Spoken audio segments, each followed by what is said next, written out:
하나, 둘, 셋. 청취자 여러분 안녕하십니까? JWBC 역사룸의 손숙회입니다. 민환 기자, 동북현 기자와 함께 1894년 고종 31년에 벌어진 명성황후의 비선 실세 진령군에 대해서 알아보도록 하겠습니다. 동북현 기자, 우선 진령군은 관우를 모시던 무당인데 어떻게 이런 무당이 궁안으로 들어와 비선 실세가 되었는지 참으로 궁금하지 않을 수 없습니다. 이들이 처음 만난 곳은 언제부터인지 알아보는 것이 순서였겠죠? 네, 무당 진령군과 명성황후의 첫 만남은 1882년 7월 24일, 즉 이모군란 때로 거슬러 올라갑니다. 동북현 기자, 이모군란이면 신식군대인 별기군에 의해 극심한 차별을 받던 구식군대가 일으킨 난이죠? 네, 맞습니다. 이 당시 구식군대는 13개월간 급여를 받지 못한 상태였습니다. 설상가상으로 14개월 만에 봉급으로 지급된 쌀은 함량 부족에 그마저도 반 이상이 모래가 섞여 있었습니다.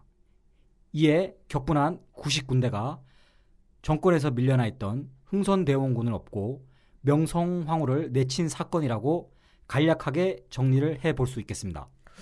이 당시 명성황후는 성난 민중을 피해 의관도 제대로 갖추지 못하고 최소한의 인력과 함께 충주의 장호원까지 피신을 갔었죠. 목숨마저 위태로운 상황이었기 때문에 심리적으로 굉장히 불안한 상태였겠습니다. 네, 그렇습니다. 한나라의 왕비로 살다가 하루아침에 도망자의 신세가 되었기 때문에 한마디로 멘탈 붕괴 상태였다고 추측이 가능합니다. 이런 불안한 시기에 둘의 첫 만남이 이루어집니다. 이 둘의 첫 만남을 주선한 것은 명성황후의 친척 민응식이었습니다. 진령군은 황후의 방에 갑자기 들어닥치며 관우 장군의 계시를 받아 황후님을 도우러 왔다는 말도 안 되는 퍼포먼스를 펼칩니다. 그러니까 둘의 첫 만남은 지역에서 나름 유명세를 떨치던 무당과 권좌에서 쫓겨난 왕후의 위치였군요. 진령군이란 작호는 후에 내려지게 된 거죠?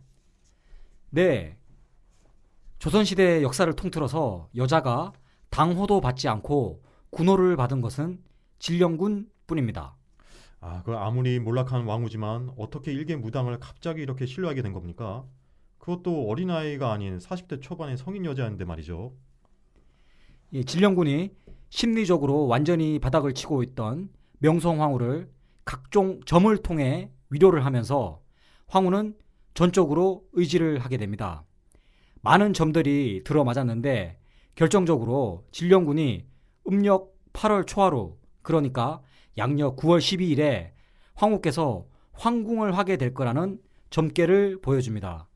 이 점괘가 나온 날짜는 불과 황후가 황궁을 하기 50일도 안 남은 시점이었습니다. 아무리 생각해도 상식적으로 이해가 되지 않습니다. 황궁은 고생하고 생명마저 위태로운 상황이었지 않습니까? 네, 이때 명성황후를 더 공경으로 모는 사건이 있었는데요. 시아버지인 흥선대원군은 황후를 암살하기 위해 백방으로 사람을 보내고 킬러를 보내도 찾아다니고 있었던 때였습니다. 결국 며느리를 찾아내지 못하자 가짜 시체로 명성황후의 거짓 사망 선고를 전국에 내리고 심지어 장례까지 치르게 됐습니다. 그러니까 혹시라도 살아있으면 돌아오지 말라는 시아버지의 무언의 메시지였군요. 또 황궁을 명문적으로 막는 궁여지책이었네요. 예, 그렇습니다. 하지만 이런 악조건 하에서 명성황후는 정말로 진령군이 예언한 정확한 날짜에 황궁을 하게 됩니다. 이렇게 되니까 명성황후가 진령군에 대한 신뢰는 더욱더 커지게 됐죠. 또 사실 그동안 명성황후가 고종 임금과 긴밀히 연락을 취하며 청나라 군대를 끌어들인 것도 결국 한몫을 하긴 했습니다. 이렇게 되니까 명성황후가 화려한 궁중 복귀를 할 때 진령군이 함께 입궐한 것은 당연한 일이었습니다. 이때부터 진령군의 본격적인 횡포가 시작되었습니다.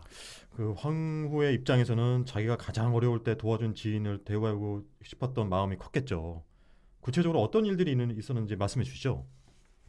예, 황후의 무한 신뢰를 등에 업고 아무 직책도 없이 대한제국의 모든 정치에 진령군이 개입을 했습니다. 무당이 정치에 개입을 한 거죠. 우선 관리를 임명하는 인사권이 진령군에 의해 이루어졌습니다. 이 당시는 매간매직이 성행하였는데 이렇게 받은 뇌물을 통해 진령군은 엄청난 자금을 축적하기 시작합니다. 진령군의 아들 또한 아무 관직도 없는데도 불구하고 당상관복을 입고 궁을 돌아다니며 진령군의 행동대장 노릇을 하였습니다. 이렇게 무당모자가 국정을 농단하는 동안 조정의 대신들이 진령군을 누님이라고 부르며 애완견처럼 꼬리를 흔들고 다녔다고 합니다. 여기에 그치지 않고 심지어 의남매를 맺거나 스스로 양자로 입적을 한 사람도 있었다고 합니다. 그 실로 참담함을 금할 수 없는데요. 왕과 왕비를 위해 직언을 해야 할 조정 대신들이 자신들의 영달을 위해서 진령군의 비리에 눈을 감았을 뿐만 아니라 오히려 이를 적극적으로 활용했군요. 그 외에도 굿을 하기 위해 국민들이 낸 세금으로 채워진 국고를 탕진했다고 하는데 이건 또 어떻게 된 일입니까? 예, 이제 설상가상으로 진령군은 각종 명목으로 국내에서 구판을 벌였습니다. 이 개판이 됐는데 세자가 몸이 약하니 금강산 1만 2천 본 각 봉우리에 재물을 바쳐야 한다며 꽃감 빼먹듯이 국고의 재산을, 이게 다 세금입니다, 마음대로 사용했습니다. 또한 초기에도 말씀드렸지만 진령군은 관우의 딸을 자청하였기에 북묘라는 관우를 모시는 사당을 국가의 재산으로 건립하고 이곳에서 본격적으로 부를 축적하기 시작했습니다. 이때는 저희 JWBC가 개국하기 전이었기 때문에 참으로 안타까운 일인데요. 그 어느 누구도 이런 진령군의 비리에 대해서 지적을 한 사람이나 언론은 없었습니까? 예, 이 당시 사관원에서 근무하던 안효재라는 분이 진령군의 강력 처벌을 주장하였는데 결과는 오히려 역풍을 맞고 삭탈 관직되어 기양을 가게 됩니다. 이 당시 조정 대신의 말을 인용하자면 다음과 같습니다. 지금이 무슨 삼국시대 같은 봉건시대도 아니고 무당이 비선실세라는 주장은 너무나 터무니없고 국가의 기강을 흔드는 어리석은 주장입니다. 라고 말했다고 합니다. 하지만 대신의 말과 달리 이 모든 것이 결국 사실로 밝혀지고 갑신정변을 통해서 결국 진령군도 쫓겨나게 되었습니다. 네, 동북현 기자 수고하셨습니다. 무당 출신 진령군은 12년 동안 왕과 왕비를 기만하고 비선실세로 활동해 왔습니다. 이 기간 동안 그녀와 관계를 유지하기 위해 국민들의 눈을 가렸던 대신들과 부호들은 아무런 피해 없이 다시 일상으로 돌아갔다고 합니다. 하지만 점도 보지 않고 무당에게 복채로 자신의 세금을 낸 백성들의 정신적, 물질적 피해는 그 어느 곳에서도 보상받을 수 없었다고 합니다. 역사는 반복된다고 합니다. 하지만 대한제국에서 일어난 이런 어처구니 없는 일들은 우리 후손들에게 절대 반복되지 않을 거라 확신하며 저희 역사룸을 마치도록 하겠습니다. 저희 JWBC는 내일도 글피도 최선을 다하겠습니다. 예, 이상으로 찌라시 한국사 제5화 명성황후의 비선실세 무당 진령군 편을 마치겠습니다. 원래 뉴스 패러디처럼 저희가 진행을 해서 간단히 하려고 했는데 생각보다 너무 빨리 끝나가지고 저희가 스튜디오를 빌린 시간은 30분인데 지금 15분 만에 끝나서 너무 빨리 끝났죠? 예, 대본이 없지만 재미없으면 제가 나중에 편집을 하고 올 한 해 대본 없이 마무리를 한번 해보도록 이런저런 얘기를 좀 해보곤 하겠습니다. 우선 저 먼저 말씀드리면 제가 지금 찌라시 한국사라는 타이틀로 정우님과 같이 팟캐스트를 진행하고 있는데 책이 1월 24일 날 나오는 걸로 오늘 확정이 났습니다. 확정 났네요. 예, 네. 드디어 축하합니다. 드디어 났습니다. 올 3월 27일 날 계약을 했는데 9개월 만에 9개월이 더 됐나요? 한 거의 1년 가까이 된 것 같습니다. 예, 1년 가까이. 이게 워낙 무명의 이름 없는 작가라서 네. 제가 보기에 출판사에서 약간 밀린 것도 있는 것 같은데. 인고의 시간이었죠. 예, 지금 애를 낳아보진 않았지만 산딸을 기다리는 산모의 입장이나 군대 제대를 앞둔 병장의 기분이었는데 드디어 그래도 날짜를 받아서 출간을 앞두게 됐고요. 그리고 현재 그 네이버 책무나라는 카테고리가 있는데 거기서 출간 전 연재라고 해서 찌라시 한국사 연재가 지금 되고 있습니다. 내일이 마지막이구나. 벌써 일주일 정도 했는데 제가 이 팟캐스트 처음에도 말씀드렸지만 글이 훨씬 더 재밌습니다. 그렇죠. 예. 네. 저희들이 지금 한다고는 열심히 하고 있는데 책이 더 재미있으니까 그 책문화 들어가서 찌라시 한국사 보시면 출간 전 연재도 있으니까 맛보기로 좀 봐주시고 1월 24일 날 드디어 책이 나오게 됐다는 소식을 전해드립니다. 그리고 대본에는 없지만 정우님 오늘 한 해를 마무리하면서 개인적인 소회나 이런 거 있으면 한 말씀 해주시면 좋을 것 같습니다. 네. 뭐 따로 대본이 없는 말 요구를 하셔가지고 생각해보진 않았지만 뭐 생각해보니 저도 뭐 그 예전과 다름없이 그냥 똑같이 보냈지만 저도 직장 일 때문에 좀 힘들었던 부분도 있었고 뭐 지금도 계속 힘든 부분도 있지만 모든 걸 이제 다 계속 버텨나가면서 저도 앞으로 계속 나아갈 생각입니다. 그리고 전에 말씀드렸다시피 뭐 사진이 됐던 글이 됐던 뭐가 됐던 제가 좋아하는 그런 일이 있으면 계속 꾸준하게 밀고 나가서 좀 더 풍요로운 그 인생을 위해서 좀 더 매진할 수 있는 내년이 2018년도가 됐으면 좋겠습니다. 네. 예, 정우님과 제가 이렇게 같이 방송을 하게 된 거는 그 인생관이나 이런 게 굉장히 비슷하고 뜻이 맞아서 죽이 맞아서 이렇게 하는데 저희가 추구하는 게 궁극적인 목표는 퇴사지만 저희는 퇴사를 하기 전까지는 딴짓을 좀 하면서 살자. 그렇죠. 예. 네, 맞습니다. 그런 걸로 좀 그리고 제가 글을 쓰게 된 계기 중에 하나가 그 여러분 아시는지 모르겠지만 여자 세 분이서 독립출판물이라고 딴짓이라는 책이 있습니다. 그 정우님이 1호판을 샀죠. 1호판을 사서 네.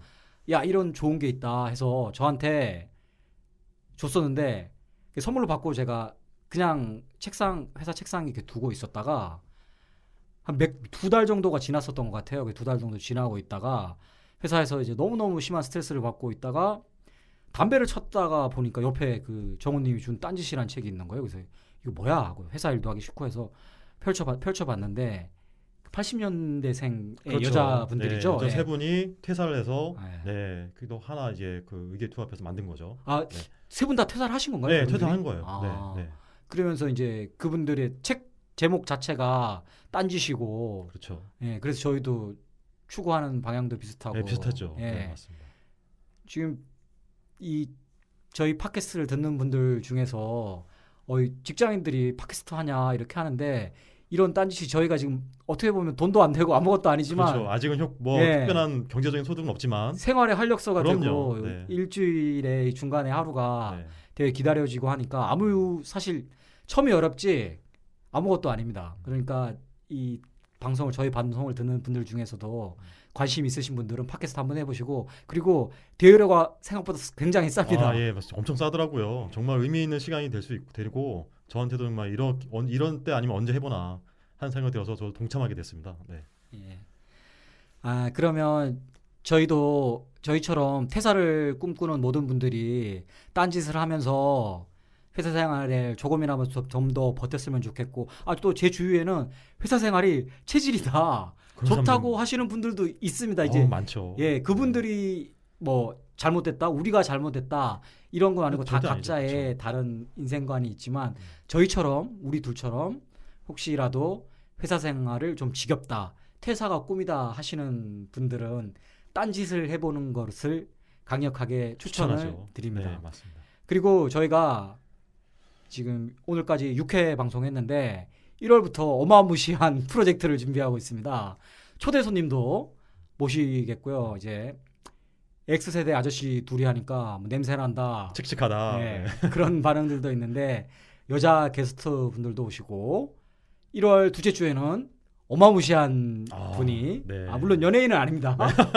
연예인은 아니지만 어마무시한 분들도 모시고 해서 좀 더 다채로운 방송을 준비를 하고 있으니까 지금까지 큰 기대 안 해줬으니까 앞으로 또 더 너무 큰 기대는 하지 마시고 그래도 뭔가 달라지겠구나 그렇죠. 하는 그 기대를 조금은 가져주시면 괜찮겠습니다. 그리고 그 여담인데 제가 그 효린내 민박 2 네. 정우님과 같이 가고 싶다고 네. 유부남 아저씨 2명이 예, 가고 싶다는- 지원했나요? 예, 지원을 했습니다. 지원을 아, 했는데 네. 지원자 수가 20만 명이 넘는다고 하더라고요. 예상했지만 네. 어마무시합니다.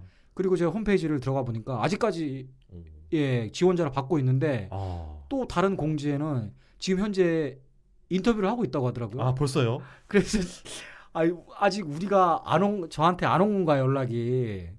효리님 민박 갔으면 좀 재밌었을 것 같은데. 지금 혹시 휴님 임박 담당 PD분께서 이거 듣고 계시면 그러니까. 저의 뜻을 좀 받아들으셔서 그러니까. 혹시라도 어떻게 안 될지 예.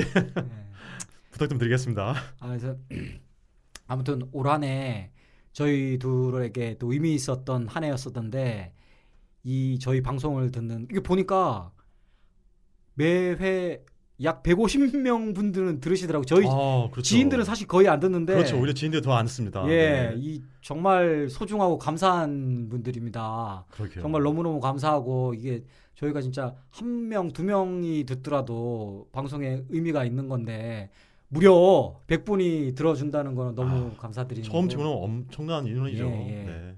이 방송을 들으시는 모든 분들이 올 한 해 고생하셨고 새해에도 좋은 일만 가득하기를 진심으로 바라겠습니다.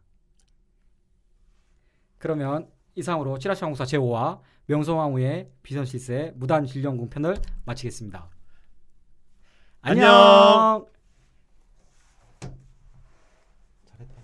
잘했어. 연말 마지막이니까 아, 잘했어. 그래. 너무 아니, 빨리 끝났어. 아니 그러니까 난 오히려 짧은 걸 해서 이렇게 또 끝맺은 멘트 하는 게 좋은 것 같아. 그냥 끝내버리면 이게 좀 길면 어. 우리가 이게 한 길면 그냥 딱 부재 뉴스처럼 그래 딱 끝나면 돼. 너무 딱딱하지고. 너무 잘했다. 이거. 그렇지. 짧기도 하고 딱딱하기도 하고. 당황했지. 당황했지? 시계 보니까 뭐라도 근데 우리 잘한 것 같은데. 그래 잘했어 괜찮아. 이제 편하게 좀 편한 얘기도 하는 거지 뭐. 그래 잘했어. 그러니까. 연말이고 하니까. 그래 맞아. 인사말도 하고. 그래. 잘했어.